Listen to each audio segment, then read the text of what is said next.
डोंगरात गेलो तर डोंगरात कशाला गेलेला? सुक्क लाकूड तोडायला गेलतो. अच्छा. सुक्क लाकडं आणायला गेलो. सुके लाकडं तोडू लागलो तर तिथं जाळी होती मोठी. मोठ्या जाळीत पण वाघ होता. मग म्या सोबत होती एक मैत्रीण आमची, बेबी नावाची मुलगी. ते एक रटा हाणायली, मी एक रटा डुरकायला ते वाघ हाव करू. लाकडं तोडलात काय आधी की बघितलात आधी? बघितलंच नाही त्या डोंगरात. आधी आम्हाला वाटलं ते सुके लाकडं हात नेवा आणि मग जावा. तर ते वाघ असा डुरकायला तरी आम्ही ते लाकूड तोडायलोच. म्हणजे आमचं लक्षच नाही की तो वाघ आहे. मग पुन्हा आणखी नाही ना आम्ही ते फांटे तोडले, सुके बांधून घ्यालो. तर मग ते वाघ समजा असा डुरकत याला, आवाज करत याला असा करायला. तर आम्ही म्हणायलो बेबी काय ओरडायलो बघ ग.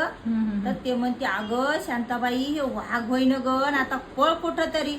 मग आम्ही त्याला असं आपली हे दाखवायचं नसते, पाठ दाखवायची नसते त्याला. आपल्या हे वाघ जे आहे ना आपल्या नाकाला भितो, डोळ्याला भितो.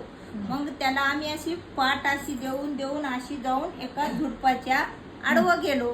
झुडपाच्या आडवं जाऊन मग एक असं शेत होतं.